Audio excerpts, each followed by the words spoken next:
고린도전서 15장 10절입니다. 신약성경 282페이지에 있습니다.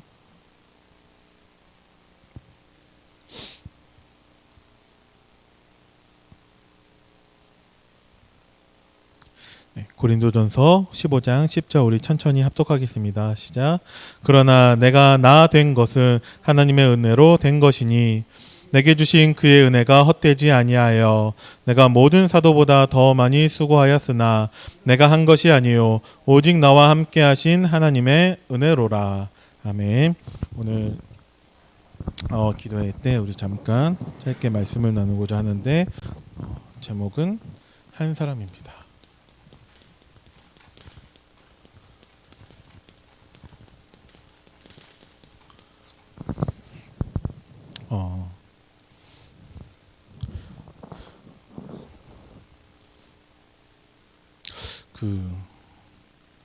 우리와 불신자와의 차이점을 한번 고민을 해봤어요. 뭐가 차이가 있는지. 구역공과에서는 그들이 영적 문제가 있을 수밖에 없는 것을 영적인 조건을 말씀하고 계시는데, 그럼 과연 영적 문제가 무엇일까? 오늘 오전에 전도학교에서는 이렇게 갑자기 무속인이 된, 그래서 완전히 망해버린 그 가정을 강사 목사님께서도 말씀하시고 그랬었는데, 그렇게 드러난 것들, 무속, 무병, 신병, 그래서 재앙당하고 고난당하고 하는 그런 것들이 영적 문제일까? 하나님께서 우리를 하나님과 함께하는 영적인 존재로 창조를 하셨다라는 거죠. 근데 하나님을 떠나고 사단에게 속아서 그 하나님을 떠나는 죄에 빠지고 나서부터 영적 문제가 우리에게 임한 건데, 하나님과 함께하도록 창조된 인간이 하나님을 떠나게 되었어요. 그 자체로 영적 문제가 발생했다는 거죠. 우리가 영적인 존재니까 하나님과 함께 해야 되는데 그게 완전한 거고 그게 정상인 건데 하나님을 떠났다라는 거죠. 하나님의 영이 우리에게서 떠나가 버렸어요. 왜냐하면은 왜 이렇게 말씀드리냐면은 많은 사람들이 영적 문제에 시달리지만 그렇지 않아 보이는 사람들도 얼마든지 있다라는 거죠. 거기 그냥 눈으로 봤을 때는 우리보다 더 잘 살고 더 건강하고 더 많은 것을 갖고 있고 더 높이 성공하고 얼마든지 그런 사람들 많이 있는데, 꼭 무당이 되거나 그런 영적인 문제에 시달리거나 정신적인 문제 있거나 이런 사람들만 영적 문제가 있는 게 아니라 하나님을 떠난 그 자체, 이것이 영적 문제라는 거죠. 왜 영적 문제냐? 주인이 바뀌었다라는 거예요. 그래서 오늘 구역공과 서론에서도 말씀하고 계시죠. 세상은 두 가지 썸mit밖에 없다고. 성령 충만이든 악령 충만이든. 아니 멀쩡해 보이는 사람이 저 사람이 악령 충만한 거냐? 그 사람이 우리보다 인격이 더 좋을 수 있고 그 사람이 공부를 많이 해서 우리보다 수준이 높을 수 있고 하지만 영적으로 봤을 때는 그 사람은 악령 충만하다라는 것입니다. 우리는 성령 충만하냐? 로마서 3장 23절 말씀을 보니까 모든 사람이 죄를 범하였으면 하나님의 영광에 이르지 못하더니 죄 때문에 하나님의 영광에 이르지 못한대요. 그러면 죄의 문제가 해결이 되면 하나님의 영광에 이를 수 있다라는 거죠. 뭐냐? 성령 충만. 성령 충만이 구원받은 우리가 몸부림을 치고 40일 금식하고 방언도 하고 애를 써야지만이 성령 충만한 게 아니라, 당연히 구원받은 자에게 성령으로 함께 내주하시고 성령으로 임재하시기 때문에 우린 성령 충만할 수밖에 없죠. 하나님의 성령이 우리의 여기 심장에 있는 건 아닐 거 아니에요. 심장에만 그건 아닐 거 아니에요. 하나님은 우리로 이미 성령 충만하게 하셨다라는 것입니다. 그러면 왜 우리는 사도행전 2장에 그 역사가 일어나지 않냐? 그때 하나님이 필요하셨으니까 그렇게 역사하신 거죠. 그런데 우리가 알게 모르게 성령이 임재하고 충만한 결과 우리가 있는 그곳에, 그 현장에, 그 지역에 영적 문제로 인한 재앙들이 다 무너져 버렸다라는 것입니다. 그러니까 실제로 정말 우리가 성령 충만하지 않았기 때문에 이 부여 지역에 수많은 자살하는 사람들이 일어날 수도 있는 거고, 정신병자들, 무속인들이 완전히 창궐할 수도 있는 건데, 하나님의 성령이 임재하고 우리가 있는 곳에 하나님 나라가 임하였기 때문에 우리는 이미 성령 충만함을 누렸고 또 많은 재앙들이 무너져 있을 수도 있다는 것입니다. 그래서 이미 우리는 성령 충만한 건데 우리가 왜 자꾸 놓치냐? 하나님의 언약을 놓친다라는 것이죠. 그래서 하나님은 새 절기를 지키라고 하셨어요. 왜? 계속 하나님 언약 놓치고 우상 숭배하니까. 새 절기까지 주시고 언약궤도 주시고 성전도 주시고 하나님 다 주셨어요. 기적도 일으키시고 많은 능력도 나타내시고, 그런데 또 언약 놓치고 우상 숭배하고 있다는 것입니다. 그래서 자꾸 많은 성경의 사람들이 하나님을 떠나고 우상 숭배하고 실패하게 된다는 것입니다. 우리는 인정해야 될 것이 절대 불가능. 내가 구원받았지만 나는 안 되는구나. 뭐가 없이는? 하나님의 은혜 없이는. 나는 실패하겠구나. 뭐 없이는? 하나님의 언약 없이는. 오늘 내가 망하겠구나. 뭐 없이는? 하나님의 말씀 없이는. 왜? 하나님은 말씀이시고 말씀으로 우리와 함께 하신다라는 거죠. 그 말씀 없이는 우리는 절대 불가능한데, 그래서 전도서 12장 8절 말씀에 솔로몬의 고백이 헛되다라는 거예요. 우리가 아무리 성공하고 솔로몬처럼 성공하고 아무리 우리가 솔로몬처럼 많은 것을 이루고 부자가 되고 한다 할지라도, 심지어는 뭐까지? 하나님을 잘 섬기는 것까지 헛되다고. 왜? 유일하게 참된 건 하나님밖에 없기 때문에.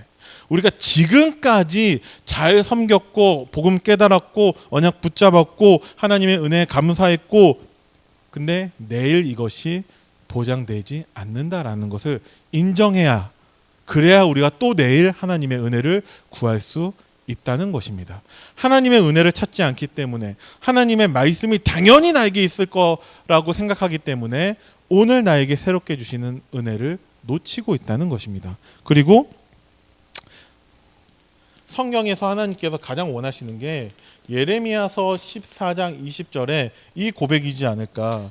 하나님은 우리로 14절을 읽어드리면, 여호와여 우리가 우리의 악과 우리 조상의 죄악을 인정하나이다. 우리가 주께 범죄하였나이다. 오늘 내가 하나님의 언약이 희미해지며, 오늘 내가 하나님의 말씀을, 이 말씀을 읽는 자, 듣는 자, 그 가운데 있는 것들을 지키는 자가 복이 있는데 그렇지 않았다. 나는 하나님께 범죄했다라는 것이죠. 그것을 인정해야죠. 그렇기 때문에 우리가 절대 불가능하다라는 거예요. 그 가운데에서 하나님께서 주신 은혜가 요한복음 5장 24절에 그리스도를 보내주셔서 절대 불가능 속에 있는 우리들을 하나님이 구원해 주셨는데, 이 모든 것이 하나님의 은혜라는 것이죠. 하나님께서 내가 진실로 너희에게 이르노니 내 말을 듣고 또 나 보내신 이를 믿는 자는 영생을 얻었고 심판에 이르지 아니하나니 사망에서 생명으로 옮기셨는데 우리가 한 건 아무것도 없고 오직 하나님의 은혜라는 것입니다. 그래서 이 은혜가 내일 또 없으면 우리는 또 불가능하다라는 거예요. 이게 인정돼야지만이 내일 또 우리가 하나님 말씀에, 내일 또 우리가 하나님 앞에 예배에, 우리가 또 하나님 은혜 앞에 설 수 있다는 것이죠. 이 그리스도의 은혜로 말미암아 절대 가능하게 되었는데, 오늘 성경 말씀에 고린도전서 15장 3절 4절 말씀에 성경대로 죽으시고 성경대로 살아나셔서 우리를 구원할 모든 조건을 완성하셨다는 거예요. 그 예수만 믿으면 구원받을 수 있는데, 그것이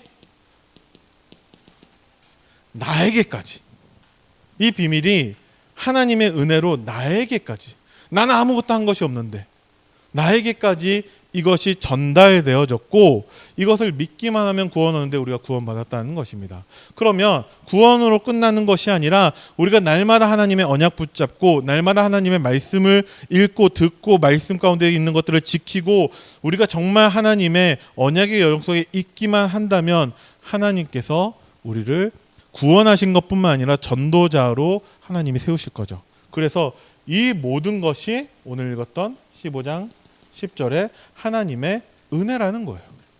그래서 진짜 우리가 정말 나의 영적 상태를 점검해 본다면 그날에 그 하나님의 은혜로 인해서 감사가 있냐는 거예요.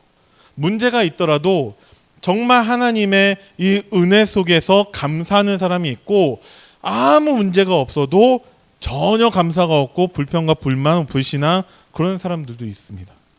자꾸 그러한 사람들의 특징은 눈에 보이는 것, 사소한 것에 얽매이게 된다는 것이죠. 그래서 우리가 날마다 내가 진짜 어느 속에 있는 사람인지를 점검하고, 하나님은 이 한 사람을 통해서 하나님의 역사를 이루시는데, 오늘 하나님의 절대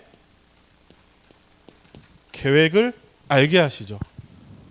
하나님의 절대 계획은 누가 뭐래도 전도와 선교인데, 그 전도와 선교를 이루기 위해서 하나님은 하나님의 그 사명을 감당할 수 있는 도구로 하나님의 전도자가 필요하다는 것이죠.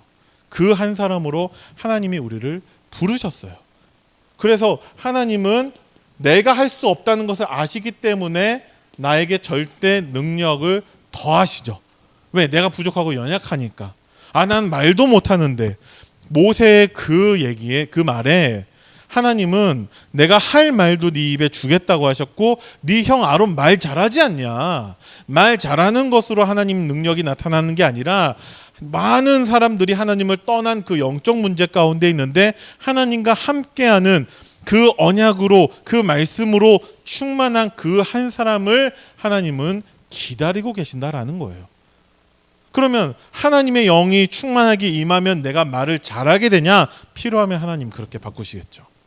아니어도 상관이 없다라는 거예요. 아니어도.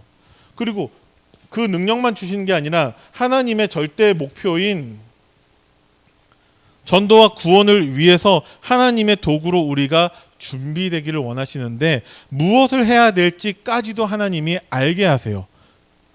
오늘 구역공가에 있었던 사도행전 2장의 내용에 보니까 하나님의 언약 붙잡고 1장 14절 기도하고 있었던 그 사람들 중에는 구체적으로 하나님 앞에 뭘 해야 되는지 모르는 그 갈릴리 사람들, 무식하고 배운 거 없고 가진 거 없고 그 사람들인데, 하나님이 강권적으로 역사하셔서 한 번도 가보지도 배워보지도 않은 그 15개 나라의 말로 하나님의 큰 일을 증거하게 됐다는 거죠. 하나님은 나를 사용하셔야만 하기 때문에 하나님의 절대 능력으로 하나님의 목표를 이루기 위해서 나의 필요한 것들을 채우시고, 내가 해야 될 것도 알려주시고, 그거 내가 모르더라도 나를 통해 강제적으로라도 그렇게 하시는 분이라는 거예요. 그럼 뭐가 없냐? 우리가 하나님의 언약으로만 충만한, 하나님의 말씀으로만 행복한, 그게 안 된다라는 거죠. 자꾸 우리조차도 하나님을 떠난 영적 문제 가운데 있는 사람들의 상태로 빠지는 거예요. 언약이 희미하거나, 하나님 앞에서 우리가 그 은혜에 대한 감사가 없거나, 그래서 그냥 눈에 보이는 사소한 사람들처럼 그 의미 없는 사람들과 같은 모습으로 살고 있다는 거죠. 우리가 눈에 보이는 모습이 다르진 않지만 분명히 그 안에 하나님 주신 그 언약과 하나님 은혜와 하나님 감사로 다르다라는 것입니다. 하나님은 그 한 사람을 지금도 찾고 계시고 기다리고 계세요. 그래서 이사야서 31장에서 하나님은 말씀하십니다. 돌아오라고. 너희가 심히 거역하던 자에게로 돌아오라고. 우리가 언제 하나님을 거역했습니까? 오늘 내가 하나님의 말씀이 없고, 오늘 내가 하나님의 언약이 희미해지고, 오늘 내가 하나님 앞에 감사가 없다, 하나님께 대적하고 하나님을 거역하는 거죠. 영적으로는. 하나님은 지금도 돌아오라고 하고 계세요. 안 된다라는 거, 절대 안 된다는 거 인정하고 하나님의 은혜 앞에 서서 하나님의 계획과 하나님 목표를 이루는 그 하나님의 도구로 우리가 쓰임 받기를 하나님은 원하고 계십니다. 그래서 그 한 사람의 응답이 여러분들의 응답이 되기를 간절히 기도합니다. 우리 합심하여 기도하실 텐데요. 우리 세 가지만 놓고서 기도하겠습니다. 방금 받은 말씀하고 이번 주 주신 강단 말씀 모세와 세절기, 우리 말씀 붙잡고서 우리 통성으로 기도하시겠습니다. 살아계신 하나님 은혜를 감사드립니다. 모세와 이스라엘 백성들에게 주신 그 새 절기의 그 언약이 우리에게도 동일하게 임한 줄을 믿습니다.